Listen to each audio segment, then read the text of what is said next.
parler beaucoup, manger l'argent, voyager beaucoup seulement, mais travailler beaucoup, créer des choses, emploi des jeunes, non, non, non. Les dirigeants africains, les dirigeants sont comme ça. Les grandes gueules. Depuis 13 ans, grâce à vous, nous sommes la radio numéro 1 de Guinée. Merci à tous de votre fidélité. C'est toujours un plaisir de vous retrouver. Vous nous regardez également sur Espace TV un peu partout dans le monde. Merci d'écouter et de suivre les grandes gueules. Empêché de quitter la capitale guinéenne, mercredi dernier, son billet de voyage et son passeport confisqués, Sidya Touré n'est décidément pas au bout de sa peine. Le domicile privé du président de l'UFR a été attaqué la nuit dernière aux environs de 4 heures du matin. Deux pick-up, dit-il, des forces de sécurité ont fait irruption chez lui en forçant le portail. Que s'est-il réellement passé? Nous allons avoir avec nous dans les GG Fodé Baldé, responsable communication digitale de l'Union des forces républicaines. Il nous dira ce qui s'est réellement passé la nuit dernière. La question des PV pour les bureaux de vote fait débat depuis quelque temps à Conakry, alors que nous sommes à 48 heures de l'élection présidentielle. Que dit le code électoral par rapport aux procès-verbaux des résultats issus des bureaux de vote? La CENI est-elle prête pour le 18 octobre? Aliou Condé, vice-président de l'UFDG, nous allons l'entendre dans les grandes gueules par rapport à ces PV justement, mais aussi Mamadi Trouakaba, porte-parole de la CENI. Vous les entendrez tous dans ce numéro des grandes gueules. Conakry vibre au rythme de la campagne présidentielle depuis le 17 septembre à 2 jours de la présidentielle. Quelles sont les dispositions sécuritaires prises par les autorités de la capitale pour un bon déroulement du scrutin? Si tout va bien, nous aurons au bout du fil Général Mathurin Bangoura, gouverneur de la ville de Conakry. Et puis le Front National pour la défense de la Constitution qui a reporté sine die sa manifestation prévue ce jeudi 15 octobre. Le FNDC compte après ce report rendre public sa position sur le scrutin prévu ce dimanche 18 octobre 2020. Comment justifier ce report? Comment l'organisation compte-t-elle poursuivre son combat? Sekou Koundouno, chargé des stratégies du FNDC, il répondra aux questions des GG. Vous le savez, vous avez 3 canaux pour interagir, réagir au sujet des grandes gueules. 657 39 13 13. Vous pouvez également aller sur Twitter au hashtag espace GG et au hashtag espace GG, mais bien entendu GG au 8037. Et puis, nous nous ferons le plaisir de lire vos réactions, de les partager tout au long de cette émission. Encore une fois, merci d'être avec nous. C'est toujours un grand plaisir de relayer l'actualité, de partager avec vous tout ce qui se passe au sein de notre belle Guinée avec les chroniqueurs du vendredi avec Alphonse Mara. Bonjour. Bonjour Djadja, bonjour à nos auditeurs. Bienvenue dans les grandes gueules. Merci Djadja. Jacques Léo Aleno, bonjour. Bonjour. Bonjour Moussa Hiro et bonjour à tous. Bienvenue à toi. Et puis Djiba Milimono, bonjour Djiba. Bonjour Dame Moussa Hiro et bonjour à tous. Alors, ça va ce matin? Ça va très bien. On s'est réveillé avec cette attaque, justement, on va y aller directement. Sidya Touré, qui n'en finit pas donc avec, est-ce qu'on peut parler de menaces, d'acharnement, après avoir été bloqué à l'aéroport, ses documents de voyage confisqués. Aujourd'hui, la nuit dernière, son domicile a été attaqué, Jacques. C'est quand même beaucoup d'interrogations. Vous savez, ce pays en période électorale est un pays de tension. Il y a beaucoup de situations qui se présentent. Ça vous amène quand même à vous interroger. Déjà, avec lui hier, nous étions longuement revenus sur ce qui lui est arrivé avant-hier, mais il n'a pas beaucoup plus d'informations. Il a commis un avocat sur le dossier pour apprendre un peu plus sur les raisons fondamentales pour lesquelles il lui a été interdit de quitter Conakry. Si maintenant on en vient à visiter son domicile de la sorte, j'imagine sans mandat de perquisition, il y a forcément des interrogations. Et c'est souvent le cas parce que c'est pas une première qu'on assiste quand même à ces descentes musclées d'agents de sécurité au domicile des leaders de partis politiques. Ce qui étonne dans ce cas, Jacques, c'est que Sidya Touré n'est pas candidat à la présidentielle et il n'a pas non plus donné de consigne de vote. Oui, je ne crois pas forcément que ce soit... Bon, c'est vrai que l'événement fondamental, l'événement réel qui nous réunit tous en cette période, c'est bien sûr l'élection présidentielle du 18 octobre.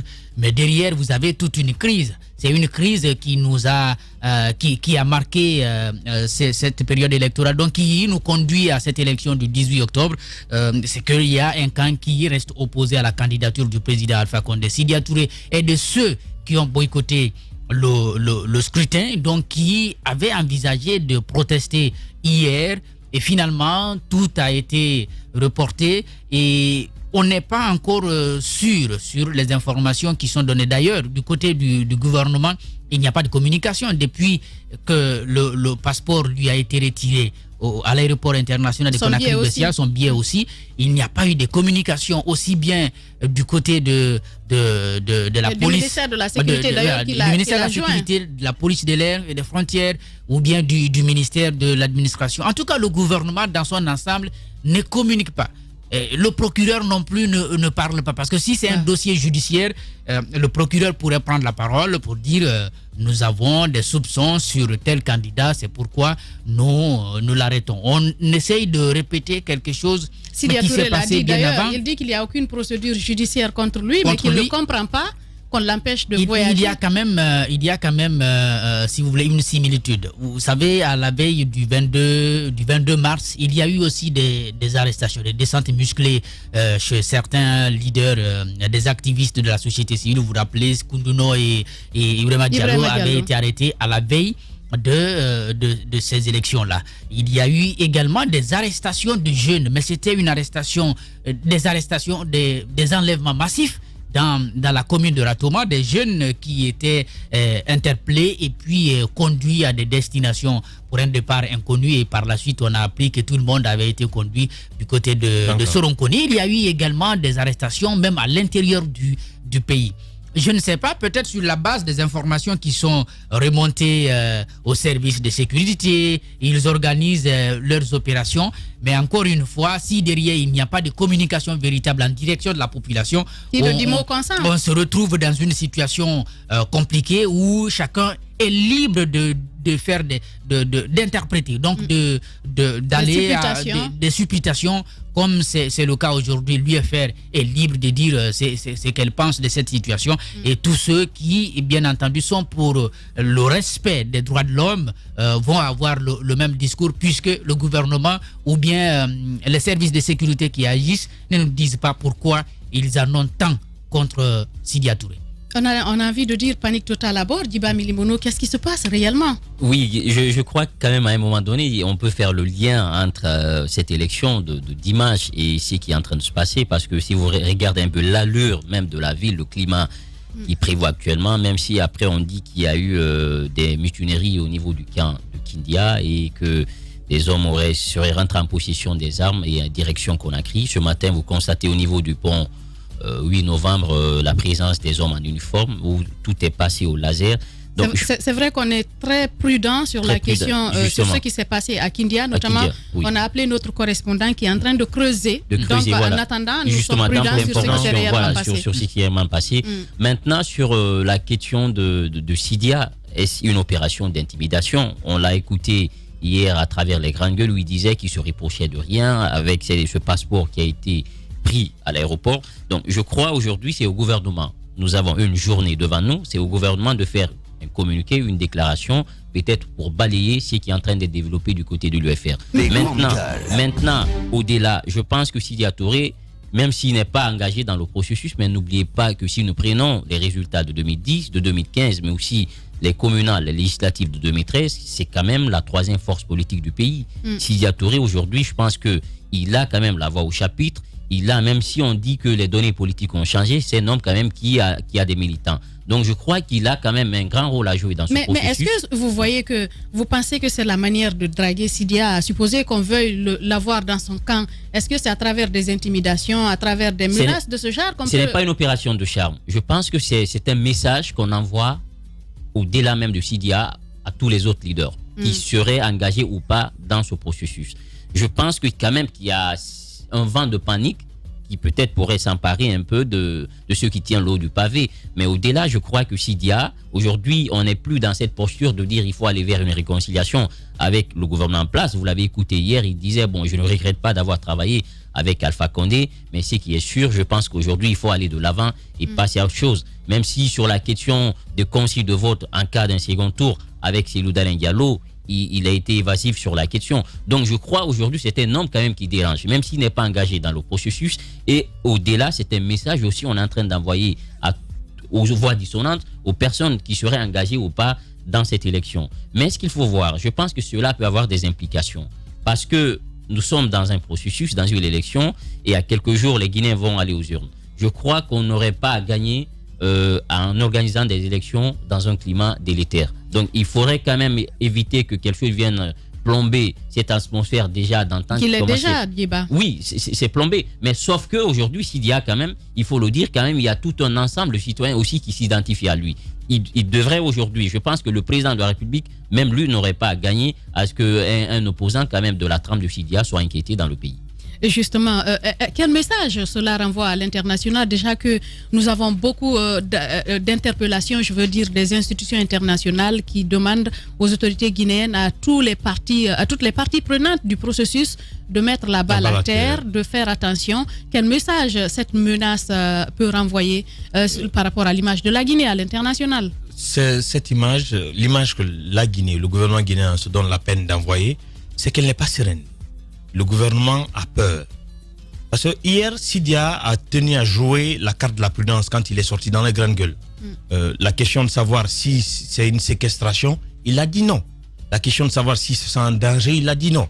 C'était pour rassurer, créer cet espace. Il voulait ouvrir la voie. Quand je l'ai eu ce matin, il n'a pas voulu justement parler. Il m'a dit que, madame, c'est pas le moment de faire de la radio. Je ne comprends pas ce qui se passe autour de moi. J'essaie de comprendre. C'est bien ça. Donc hier, il a ouvert la voie, il a ouvert cette brèche pour permettre au gouvernement de pouvoir corriger ce qui s'est passé. Parce que en temps normal, dans un pays normal, la logique voudrait que quand vous bloquez le passeport de quelqu'un et son billet, que vous donniez soit des raisons. Une notification lui est envoyée par courrier ou il y a une communication publique du département en charge de la sécurité qui dit à la date de tel, nous avons bloqué tel à l'aéroport pour tel motif. On aurait compris. Mais Sidia se retrouve bloqué, empêché de sortir du pays, aucune notification écrite ne lui est envoyée, aucune communication gouvernementale n'est faite autour de ça. Donc la question qu'on se pose, pourquoi on retient Sidia? Et cette descente au domicile de Sidia, mais à quelle heure aussi? Il faut le rappeler que c'est à 4 heures du matin. Ce n'était pas une heure de service. On débarque chez Sidia, pour quelle intention, on ne le sait pas. Que ce soit le gouvernement ou qui d'autre, ça ne se doit pas. Normalement, au-delà de 22h, c'est... Oui, non, mais à 4h... pas 22h. Non, c'est au-delà de 18h. Oui, justement, à 18h. Voilà, 18h, voilà. Vous faites bien de le rappeler. À 6h du matin, voilà, on ne doit pas quand même... On débarque ceci dit à 4h du matin. La question que je me pose, qu'est-ce qu'on veut? Parce que... Moi, je me demande s'il n'y avait pas ces jeunes qui étaient sur place, qu'est-ce qu'on aurait fait? Est-ce qu'on était venu dans quelle intention? Mais c'est ça, c'est la question juste. Qu'est-ce qu'on veut à Sidia? Parce qu'on a dit Sidia n'est pas engagé dans le processus électoral. Et à ce qu'on chasse, publiquement, il n'a fait aucun soutien, il n'a fait aucune déclaration d'appartenance, il n'a donné aucune consigne de vote. On ne peut pas lui reprocher quand même de vouloir donner sa voix à l'opposition ou d'avoir soutenu publiquement l'opposition. Mais quand même, il y a cette porte qui est entrouverte parce que vous l'avez posé la question, est-ce qu'il va donner des consignes de vote? Il dit pour le moment, non. Ça peut être possible. C'était une réponse diplomatique. C'était une réponse diplomatique. Non. Il n'a pas dit que c'est possible. Il a dit qu'il n'a pas aussi donné une contre-image. Oui, mais ce n'est pas pour autant que pour notre opinion, on doit se sentir menacé à ce point. Parce que nous sommes en politique. Il a même dit, je le rappelle, le jour de son voyage, nous, bien entendu, quand il est rentré, il a dit que s'il fallait que le FNDC reconsidère sa position par rapport au scrutin, qu'il n'y aurait pas de problème, qu'on pourrait le faire éventuellement. Et vous avez un homme qui laisse quand même une porte ouverte à une possible négociation entre l'opposition. Moi, c'est deux choses. Je ne crois pas que ce soit la raison.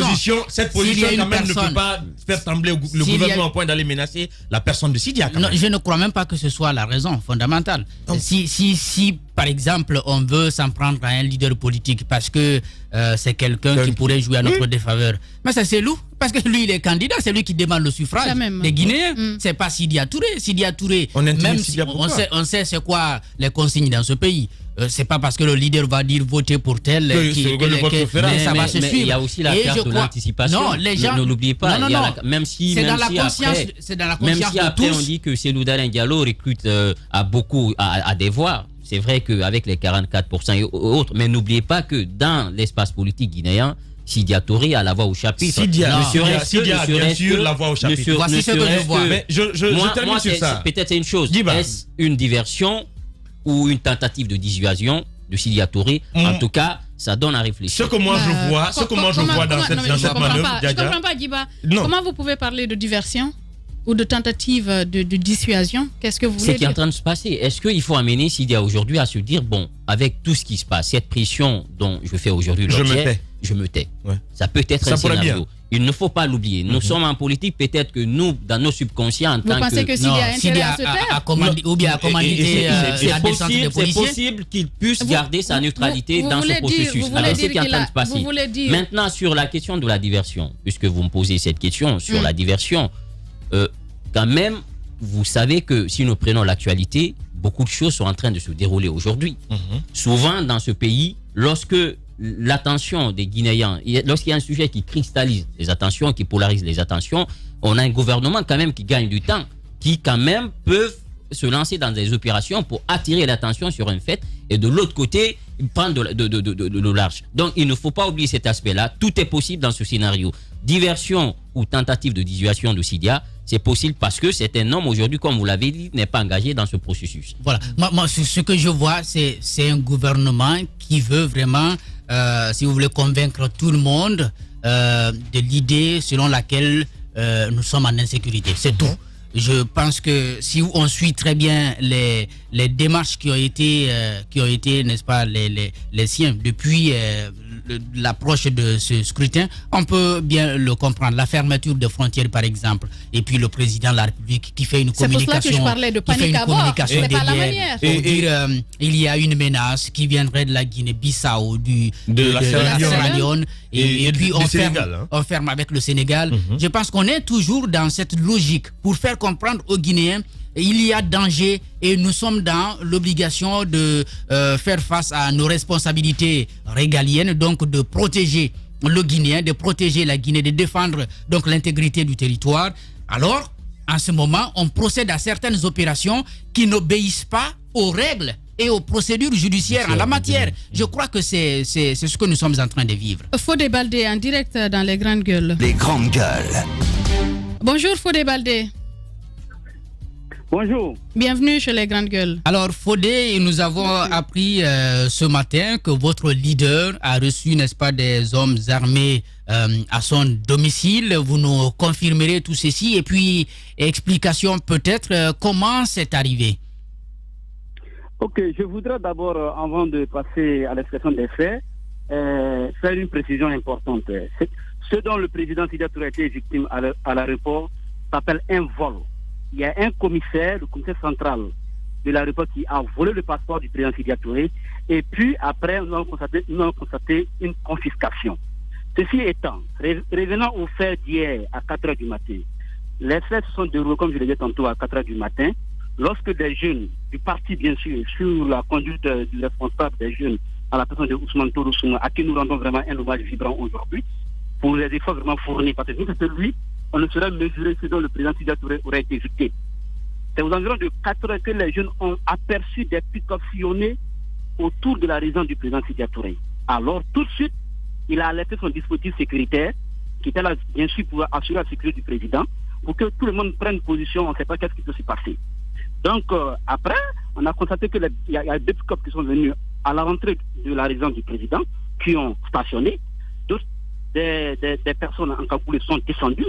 Ils sont fait éruption dans la cour. 3 parmi eux sont rentrés même dans la cour.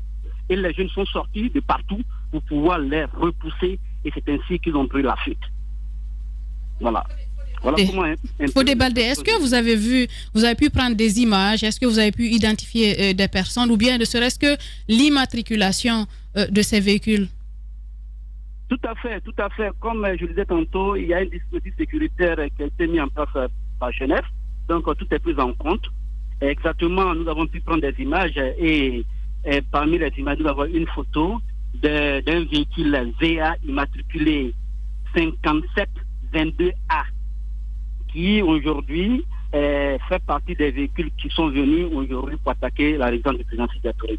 Et nous pensons très bien... Monsieur Baldé, dites-nous, oui, quand ça s'est produit, est-ce que monsieur Sidya était à sa résidence et comment les jeunes du quartier ont été alertés? Non, je ne dis pas les jeunes du quartier, je dis les responsables, les jeunes du parti qui, depuis lorsque le président Sidya Touré a été empêché de sortir et qu'un commissaire, le commissaire spécial a volé son passeport pour le confisquer, les jeunes du parti ont pris leurs responsabilités. Ils ont décidé dès lors d'assurer la sécurité de leur président, de notre président. Donc depuis lors, ils campent dans la cour du président avec des femmes. Tout le monde est là. Donc, lorsqu'ils sont arrivés, ils ont eu en face d'eux une jeunesse déterminée à protéger son leader. Le président Sidya Touré est à sa résidence. Il est à sa résidence. Pour le qui partout, de quoi se reproche-t-il pour quitter sa résidence? Il se reproche de rien. C'est eux qui veulent. S'ils pensent que le président Sidya Touré a commis une infraction quelque part, mais il y a les voies légales en la matière. À moins qu'ils veulent nous faire montrer que nous sommes dans la voyoutrafic, que nous sommes dans un état voyou, où on peut se permettre d'entrer dans un domicile privé à n'importe quelle heure et qu'on peut se permettre de faire tout ce à quoi nous avons... Est-ce que Fodé, il y a eu, puisque le président Sidya, on ne l'a pas touché, et est-ce qu'il y a eu d'autres dégâts? Non, il n'y a pas eu de dégâts. Voilà pourquoi je dis que nous saluons aujourd'hui vraiment la de la jeunesse républicaine. Parce que nous étions, elle, aujourd'hui, on ne saurait même ce à quoi nous nous exposons. Alors, moi, réellement, il faut reconnaître que cette jeunesse a faire échapper à notre pays. D'accord, moi j'ai des choses auxquelles vraiment on ne pouvait pas vraiment mesurer les conséquences. D'accord, moi j'ai quand même une question pour vous. Sidya Touré n'est pas engagé dans ce scrutin, dans ce processus. Alors comment expliquer cette incursion? Sur le compte de quoi vous pouvez mettre cela? Mais je vous ai même écouté dans votre commentaire, vous disiez tantôt que le président Sidya Touré n'est pas n'importe qui dans ce pays, c'est tout à fait vrai. Nous avons un parti politique, nous avons décidé de lutter contre la présence à vie. Ce n'est pas une première, c'est une tradition à l'UFR. Se battre pour la démocratie, se battre pour le respect des droits de l'homme, c'est une réalité pour nous.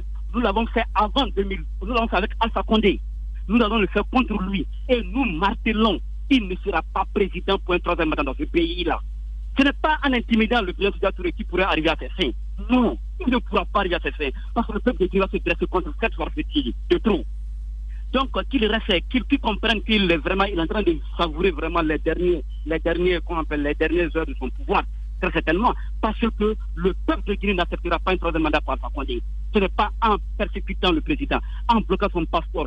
D'abord, en volant le passeport. Le passeport a été volé. Parce que celui qui a pris le passeport n'a pas daigné venir devant le président pour lui expliquer pourquoi il garde le passeport. Donc le passeport a été volé. Ok, monsieur Baldé, le passeport a été volé, on comprend. Mais il y a une question qui me revient à l'esprit. Quand on connaît, corrigez-moi si je me trompe, mais quand on connaît la résidence de monsieur Sidya Touré au quartier La Minière, j'ai envie de bien vous demander d'où sont sortis ces jeunes pour venir défendre monsieur Sidya à 4 h du matin. Bah, ils étaient avec lui. Ils sont là-bas. Non, j'ai bien envie de comprendre. Où sont sortis ces jeunes? Je vais vous aider. Je précisais tantôt que lorsque le passeport du président Sidya Touré a été volé puis confisqué et qu'il a été empêché de sortir, la jeunesse républicaine a pris sa responsabilité. Nous avons mis en place, cette jeunesse sous la houlette du secrétaire général Ousmane Toro Souma, a mis en place un dispositif sécuritaire qui veille sur la sécurité du président et des symboles du parti. Parce que nous savons très bien que de telles choses pouvaient arriver. Et je vous apprends qu'avant même de dire ne vient chez le président, d'abord ils ont coupé le courant dans la zone dans laquelle se trouve le président Sidya Touré. Pour montrer l'idée de monstruosité dans laquelle vraiment ils ont voulu vraiment planifier leurs plans. C'est vraiment monstrueux. C'est vraiment inhumain. C'est-à-dire aujourd'hui, à regarder le comportement de ce gouvernement, on se demanderait est-ce que le Guinéen mérite cela? Je pense que nous ne méritons pas. Alors, Fodé Baldé, le président Sidya Touré nous a expliqué qu'il partait en Côte d'Ivoire pour ses soins et qu'il devrait d'ailleurs revenir samedi. Comment se porte-t-il aujourd'hui? Mais ça va. Vous l'avez vu au téléphone ce matin, il fait très bien. Vous l'avez dit dans vos propos préliminaires. Vous l'avez vu au téléphone et que voilà, il dit que... Mais ça va. Monsieur Baldé, cette confiscation de passeport, cette descente à son domicile, que va faire l'UFR dans les prochains jours? Dans les heures qui suivent, le parti a convoqué une réunion où une décision sera prise. Je pense que les instances du parti vous communiqueront la décision et la posture que nous allons prendre. Toujours est-il que notre posture reste la même, celle de ne pas admettre à ce qu'Alpha Condé fasse un troisième mandat dans notre pays et de lutter pour que la Guinée noue avec les valeurs de démocratie, de respect des droits de l'homme et surtout d'alternance politique démocratique. Voilà ce pourquoi nous nous battons. Nous allons continuer de nous battre. Ce n'est pas en intimidant ou en faisant ceci qu'on pourrait vraiment nous amener à se calmer ou à ne pas continuer le combat pour lequel nous sommes entrés en politique. Et avec lui, Alpha, ce combat a été mené avec l'UFR. À ne pas oublier, en 2009, il était là aussi. Il a dit à Dadis Camara, tu ne peux pas rester là. Mais pourquoi c'est posé avec Dadis et c'est pas posé avec lui? Parce que quoi? Encore que pendant les 10 ans, qu'est-ce qu'il a servi aux Guinéens? Pas d'eau, pas de route, pas d'électricité, rien, le poil est bafouillé. On ne sait même pas dans quel pays nous sommes. On arrête les gens, on persécute les gens comme on veut. Les droits de l'homme sont violés par-ci, par-là. Nos jeunes sont violés ici. Et quand on fait le taux de réussite à l'école, on ne peut pas mesurer. Mais je vous dis que c'est une catastrophe. Ce régime-là, il faut y mettre fin, définitivement. Voilà pourquoi les Guinéens doivent encore une fois de plus se lever. Je vous le dis et je le réitère. Ce comportement, cet harcèlement contre le président Sékou Touré est l'expression de ce que réellement les Guinéens n'ont plus de raison à se résigner. Les Guinéens doivent se lever pour se battre. Parce que ce régime a montré que réellement, il a décidé de basculer dans la dictature, dans l'oppression. Fodé Baldé, responsable communication digitale de l'UFR, merci d'avoir accepté de répondre à nos questions.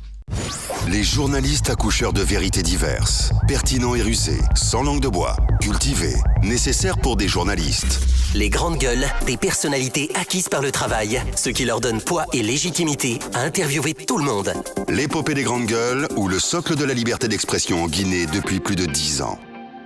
Débat depuis quelque temps à Conakry alors que nous sommes à 48 heures de l'élection présidentielle. Que dit le code électoral par rapport aux procès-verbaux des résultats issus des bureaux de vote? La CENI est-elle totalement prête pour le 18 octobre? Nous allons avoir Aliou Condé, vice-président de l'UFDG, mais aussi Mamadi Troakaba, porte-parole de la CENI. Ils interviendront tous les deux dans cette émission. Conakry vibre au rythme de la campagne présidentielle depuis le 17 septembre à 2 jours de la présidentielle. Quelles sont les dispositions sécuritaires prises par les autorités de la capitale pour un bon déroulement du scrutin? Si tout va bien, je vous l'annonçais également, le général Mathurin Bangoura sera avec nous pour parler de toutes ces dispositions. Diba, on l'a vu, Conakry qui vibre, notamment hier, on a vu le retour du président de l'UFDG, Cellou Dalein Diallo. Mais aujourd'hui, je pense qu'il y aura d'autres manifestations, notamment au compte du RPG. La ville complètement plombée, difficile de se mouvoir. Oui, hier quand même, on a vu cette forte mobilisation en faveur du candidat de l'UFDG. C'est vrai qu'on était habitué à un tel scénario. 2010, avec son retour à Conakry, on a vu ce que ça avait suscité comme réaction chez ses militants. 2015, c'était le même scénario, même si bon, les gens n'ont pas eu la chance de suivre cela à la télévision. Mais aujourd'hui, avec cette communication digitale qui est en train de se développer sur les réseaux sociaux, les gens quand même ont indirectement ou directement participé à cette arrivée de Cellou Dalein Diallo. Maintenant, il faut tirer des observations. Quand même, 2010, il a perdu les élections, 2015 également. Et les gens commençaient quand même à se poser des questions sur la capacité de mobilisation de l'homme. Parce qu'il y a eu des moments où même les militants se disaient, est-ce qu'on ne commence pas à se lasser du leader qu'il est? Parce qu'à chaque occasion électorale, il échoue face à Alpha Condé. Donc il y avait eu à un moment donné des questionnements. Les gens se disaient, est-ce que c'est Cellou Dalein Diallo aujourd'hui, parce qu'on le critiquait pour son manque de fermeté, et également pour le fait qu'on disait qu'il était devenu une autorité tranquille. Mais on aura quand même la chance de continuer ce débat. On a au bout du fil général Mathurin Bangoura. Les grandes gueules. Monsieur le gouverneur, bonjour. Bonjour, Espace. Merci de venir à notre émission. Alors, le plan mis en place par votre autorité pour sécuriser, n'est-ce pas, cette campagne électorale, cette dernière étape de la campagne électorale à Conakry, on voudrait bien apprendre un peu plus. Hier, on a suivi quand même le retour de Cellou. vous allez nous dire le bilan que vous tirez de cette journée de mobilisation. Merci Espace et merci à vos milliers d'auditeurs qui nous écoutent en ce moment. C'est vrai, comme je l'avais dit, l'avant-veille de l'arrivée de Elaïs Cellou Diallo, nous avons reçu un courrier qui nous a été adressé par l'IFDG par rapport à cette venue. Donc, il était question dans le courrier que la ville de Conakry accepte que Elaïs Cellou Diallo soit accompagné jusqu'au niveau de l'esplanade du Palais du Peuple, où il devrait être reçu par ses militants. Bon, à ce niveau, nous avons dit que ce n'était pas possible parce qu'il ne revenait pas à la ville de Conakry d'accepter ou de refuser, puisque c'était une période de campagne. Il y a des structures appropriées qui devraient le faire. À cela le tienne, comme vous l'avez déjà remarqué, la campagne, elle a été rentrée hier avec beaucoup de monde, avec beaucoup d'embouteillages. Pour le moment, le bilan que nous pouvons tirer, parce qu'il n'y a pas eu de blessés, c'est vrai, il n'y a pas eu de casse par endroit, à ce que je sache. Nous avons déployé les forces de l'ordre sur le terrain pour voir qu'est-ce qui allait se passer et pour éviter qu'il y ait de déboires par endroit. Donc, ce que nous avons remarqué, jusque tard la nuit, quand les terroristes ont rendu compte de cette arrivée, nous n'avons pas eu à remarquer des cas de violence par endroit ou des blessés. Voilà ce que je peux vous dire par rapport au bilan. Alors, monsieur le gouverneur, à vous écouter, est-ce que c'est vrai qu'aujourd'hui, peut-être on pourrait se frotter les mains, et le RPG également, nous apprenons aujourd'hui qu'il y a, en tout cas, cette ambiance aussi qui se profile à l'horizon. Dites-nous quelles sont les dispositions prises, ou bien c'est toujours ces mêmes dispositions qui vont être reconduites? Il n'y a pas de disposition particulière à prendre par rapport à la manifestation du RPG aujourd'hui. Ils sont tous des partis politiques qui se valent. Donc pour nous, à ce qui nous concerne, les mêmes dispositions qui ont été prises hier par rapport à la venue de l'IFDG, de leader de l'IFDG, c'est les mêmes dispositions sécuritaires qui vont être prises aujourd'hui. Rien de spécial. C'est les mêmes dispositifs qui vont être prises.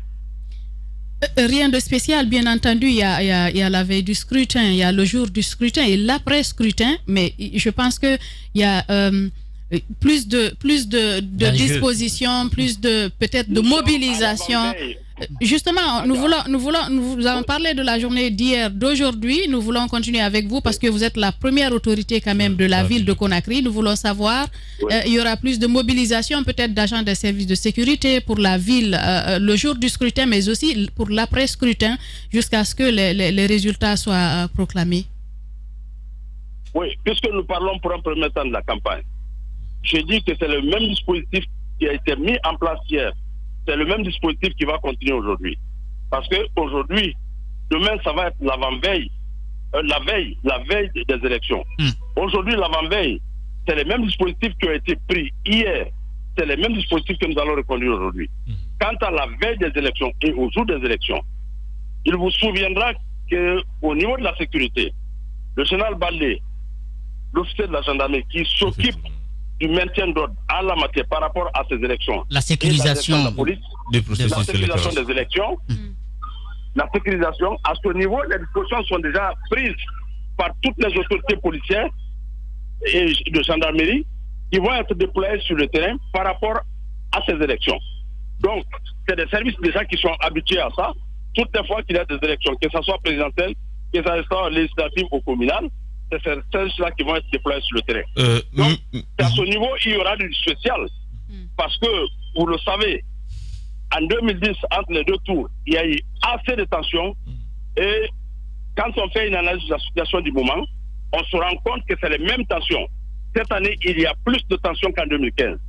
Donc, c'est pour cette raison, régulièrement, les services de sécurité et les services du gouvernement de la ville de Conakry, ne serait-ce que pour la ville de Conakry, sont en perpétuel contact pour voir qu'est-ce qui peut être fait par rapport à ça. Donc, à ce niveau, les services de gendarmerie et de police sont déjà alertés. Et ils font des réunions quotidiennes pour jauger la situation du moment. C'est ce qui est en train d'être fait aujourd'hui. Ok, monsieur le gouverneur, on sait que le processus électoral, la sécurisation du processus électoral revient à l'UCEL. Mais de votre côté, le gouvernorat, quelle est cette part de responsabilité qui reviendra au gouvernorat de la ville de Conakry quant à la sécurisation des citoyens pendant cette période et d'élection, après la campagne, je veux dire? Après la campagne, il n'y aura pas de dispositifs spéciaux à prendre par rapport à la campagne pour la ville de Conakry. Parce qu'il y a déjà les forces de l'ordre qui doivent être déployées. En plus de la Fossène, il y a les forces de l'ordre qui doivent être déployées dans les quartiers et dans les bureaux de vote pour voir qu'est-ce qui va se passer. Et comme je l'ai dit, aujourd'hui, la tension, elle est vive. Et elle est vive. Et c'est ce qui fait peur aujourd'hui. Il y a des choses, on est en train de voir qu'est-ce qui peut être pris comme disposition spéciale pour la ville de Conakry. Parce que tout se passe dans Conakry. À l'intérieur du pays, on a moins de problèmes qu'ici. Donc, pour ce faire, en plus des autres forces, la gendarmerie régionale, la sûreté urbaine de Conakry, nous avons des réunions aujourd'hui et demain pour qu'on puisse voir quelles sont les mesures spéciales qui peuvent être prises par rapport à ces élections. Monsieur le gouverneur, par rapport à l'organisation de différentes caravanes qui sont organisées par des partis politiques, on a pu faire l'observation hier avec l'UFDG. Au départ, c'était une des chaussées qui était occupée, mais vers la soirée, c'était pratiquement bloqué. Ce qui fait que ceux qui n'étaient pas intéressés par cette campagne électorale étaient finalement gênés dans la circulation. Il pourrait en être de même pour le RPG aujourd'hui. Est-ce que il y a une communication, par exemple, que vous avez en direction des partis politiques pour respecter les places ou les lieux que vous leur indiquez pour protester, non, pour marcher, pardon? J'avais fait une communication avec votre télévision avant-hier. Vous savez, le RPG et l'UFDG, c'est les deux grands partis politiques aujourd'hui en Guinée. C'est les deux grands partis politiques aujourd'hui en Guinée. Quoi que l'on fasse, parce que les forces de l'ordre qui étaient déployés sur le terrain hier, malgré tout ce qui a été pris comme disposition, on a été débordé par endroits. Parce que la foule que l'UFDG traînait hier, il était difficile pour Paul ou Pierre de dire voilà comment on peut canaliser cette foule. Parce que dès que vous tentez pour rien, les gens ils vont mettre du feu dans l'air et ça va devenir compliqué. C'est pour cette raison nous dirons qu'il n'y a pas quelque chose de spécial.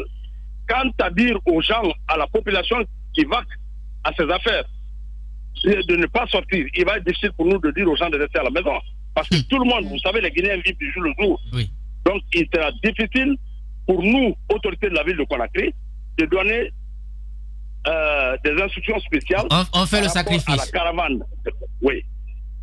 Bien, Général Mathurin Bangoura, en direct dans les Grandes Gueules. Merci, Général, d'avoir accepté de répondre à nos questions ce matin.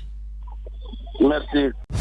Les journalistes accoucheurs de vérités diverses, pertinents et rusés, sans langue de bois, cultivés, nécessaires pour des journalistes. Les Grandes Gueules, des personnalités acquises par le travail, ce qui leur donne poids et légitimité à interviewer tout le monde. L'épopée des Grandes Gueules ou le socle de la liberté d'expression en Guinée depuis plus de 10 ans. On a écouté le général Mathurin Bangoura, notamment par rapport aux dispositions sécuritaires. Notamment, tu parlais de ce retour hier, cette mobilisation. Et tantôt, Jacques a touché du doigt ce qui s'est passé. Les deux voies, il y avait une telle mobilisation que pratiquement, ici, par exemple, devant la radio Espace du côté de Matoto, les deux voies étaient occupées. Oui, vous savez ce qui fait quand même la particularité d'une campagne par rapport à une manifestation déjà connue, c'est que vous avez la psychologie des foules qui diffère. Nous sommes dans une campagne où les citoyens souvent sont appelés quand même à sortir massivement pour accueillir leur leader. Dans ça, c'est extrêmement difficile de contenir un tel mouvement. Le gouverneur l'a dit, un simple coup de matraque peut provoquer quand même un chambardement. Donc ce qu'il faut éviter, contrairement à une manifestation déjà qui est connue, qui est peut-être facilement encadrée, donc les scénarios sont différents. Maintenant, pour revenir sur le retour de Cellou Dalein Diallo, je disais, vous savez, souvent les politologues s'amusent à dire qu'en politique, le plus difficile, ce n'est pas d'oublier, mais c'est de continuer à maintenir cette flamme-là, cette magie. Ce qu'on a vu hier, on comprend aisément que Cellou Dalein Diallo continue à maintenir quand même cette flamme avec son public, avec ses militants, même si à un moment donné, on commençait à se poser des questions sur sa capacité à mobiliser sur le temps. Parce qu'avec l'échec de 2010, de 2015, je disais tantôt qu'il y avait cette lassitude qui commençait à se dire sur les visages. Il y avait beaucoup d'interrogations sur sa capacité à faire face à Alpha Condé, parce qu'il y a même des observateurs qui disaient qu'il était devenu l'opposant aimé du président, parce qu'il se disait toujours il va encore se prendre les pieds dans le tapis. Mais sauf qu'aujourd'hui, quand même, on est dans un scénario différent. On est dans une élection qui a un enjeu différent de celui de 2010, de celle de 2010, pardon, et celle de 2015. Parce qu'aujourd'hui, nous avons une dizaine de candidatures et vous avez Cellou Dalein d'un côté, Alpha Condé de l'autre, même s'il ne faut pas, je ne vais pas minimiser les autres entités politiques, mais sauf que tout risque de se jouer entre deux personnes. Donc le fait de sortir avec une foule, certes, il y a des détracteurs qui disent mais est-ce que tous ceux-ci ont été recensés, parce que ça a été l'approche de beaucoup, mais n'oubliez pas ça ne suffit pas, Djiba. Oui, mais n'oubliez pas quand même une chose. Ça se joue dans les urnes. Dans les urnes, mais Moussa Hiro, n'oubliez pas quand même une chose. On parle d'un homme qui a réussi à faire 44%. Toujours avec cette foule qui sort à chaque déplacement. Donc, je pense qu'il faut sortir un peu de cette étude de comparative pour dire, mais il mobilise, mais est-ce que tous ceux-ci sont allés se faire recenser? Quand même, c'est un leader, il faut le reconnaître, qui reste aujourd'hui une personnalité qui mobilise. Alpha Condé, aujourd'hui, il y a cette manifestation du RPG, il ne faut pas se voiler la face, il peut aussi mobiliser. Maintenant, moi, je ne suis pas un médium pour lire l'avenir, est-ce qu'il fera de même ou plus? La question reste posée, mais quand même, n'oubliez pas que c'est le président de la République qui peut faire la même chose. L'enjeu est de taille. Pourquoi? Kouyaté n'est pas engagé dans le processus. Sidia n'est pas engagé dans le processus. Donc, une fois encore, ça se joue entre deux personnes. Tout peut changer à la dernière minute. Nous sommes en politique, c'est un domaine versatile. On ne peut rien prendre pour acquis. Le président Alpha Condé l'a compris qu'il fallait qu'il quitte ses certitudes, qu'il part à l'intérieur pour rentrer en contact avec ses militants. Cellou Dalein a compris que les données politiques aujourd'hui peuvent changer. Vous avez commencé à comprendre un peu ce discours. Il devient beaucoup plus transversal, même si à un moment donné, on lui reprochait d'être dans sa bulle. Donc, tout peut basculer dans cette élection-là parce que l'enjeu est de taille et on ne peut rien prendre pour acquis. Parce qu'à un moment donné, personnellement, selon des analystes, les gens disaient que est-ce que Cellou Dalein, au même titre que certains leaders qu'on a connus en Afrique, au départ, ils sont populaires, mais après, ils deviennent une sorte d'étoile filante dans le ciel politique. Mais aujourd'hui, ce qu'on a vu quand même hier, on a l'impression qu'il y a cet amour qui continue quand même avec ses militants, même si après on disait qu'il manquait ce côté de Bahouri qui était plus ferme, qui était un homme qui anticipait, qui montait au créneau, qui avait plus de points. Les gens disaient, est-ce qu'on ne s'est pas trompé de casting en jetant notre dévolu sur Cellou Dalein Diallo, qui nous présente toujours les mêmes données chaque élection, mais aujourd'hui j'ai l'impression quand même qu'il est en train bien de manier les choses, et donc lui, Alpha Condé, je pense que ça se joue entre les deux, et nous serons... Un combat de titans, Jacques. On a quand même écouté le général Mathurin par rapport aux dispositions qui sont mises en place. On a vu quand même hier matin, ces camions qui venaient de la ville, qui ont voulu, je sais pas, qui sont venus jusqu'au niveau de l'aéroport, et on a l'impression que les gens se sont ravisés par la suite. Oui, moi je pense, parce que lorsqu'on en a parlé le matin dans les grandes gueules, il y a un cadre du RPG qui avait envoyé un message pour dire que ce n'était pas vrai. Alors que quand je suis sorti pour aller à Kaloum, j'ai vu justement ces mouvements des militants du RPG en direction de la banlieue. Et après, quelques minutes après, en tout cas, lorsque dans l'après-midi, ça a disparu, je crois que finalement, on a attiré l'attention de ces militants de pouvoir tout simplement libérer la ville parce qu'il y avait quand même en amont ce courrier dont le général a parlé. Oui, mais je crois, je l'ai dit hier, je crois pour la campagne électorale, on essaye d'organiser de manière à ce que deux formations politiques ne se rencontrent pas dans une ville le même jour pour battre campagne. C'est vrai que Conakry, c'est une autre disposition, c'est une ville avec 4 communes urbaines. On peut estimer qu'un parti peut être dans une commune et puis l'autre parti se retrouve dans une autre commune. C'est possible lorsque c'est pour des meetings. Mais lorsque c'est une mobilisation d'envergure comme celle qui a accompagné hier Cellou Dalein Diallo, il était difficile d'avoir une autre mobilisation du RPG Arc-en-Ciel sur la route Le Prince. Et je crois que ça a été compris. Les autorités ont pris la décision qu'il fallait, en tout cas pour empêcher, n'est-ce pas, ces mouvements-là. Il faut quand même apprécier la mobilisation, elle était de taille. En tout cas, jusque ce matin, je n'ai pas appris qu'il y a eu des dégâts. C'est quelque chose qu'il faut noter. Et maintenant, il faut espérer que tout aille jusqu'au bout. L'autre chose que je voudrais ajouter, parce que oui, il y a souvent ce débat-là qui vient, la foule vote-t-elle vraiment? Je crois que la foule vote. Mais peut-être la foule ne permet pas d'avoir le pouvoir, mais la foule vote, en tout cas pour Cellou. C'est pourquoi il est deuxième force politique. Et puis Djiba a effleuré un peu les stratégies qui ont été celles des deux formations politiques. Moi, j'ai compris quelque chose. Ils ont opté pour la même dynamique. Vous voyez, Cellou, il ne s'est pas intéressé cette année au Fouta. Il est allé en forêt. Il a voulu faire la Haute-Guinée. le président Alpha Condé a concentré sa campagne électorale au Fouta. Et puis en forêt. C'est en forêt il est parti. Et puis il est venu bien naturellement à Kankan. Mais tous ses ministres sont au Fouta. C'est là-bas ils battent campagne. Donc c'est la zone à acquérir. C'est comme si chacun cherchait à s'ouvrir.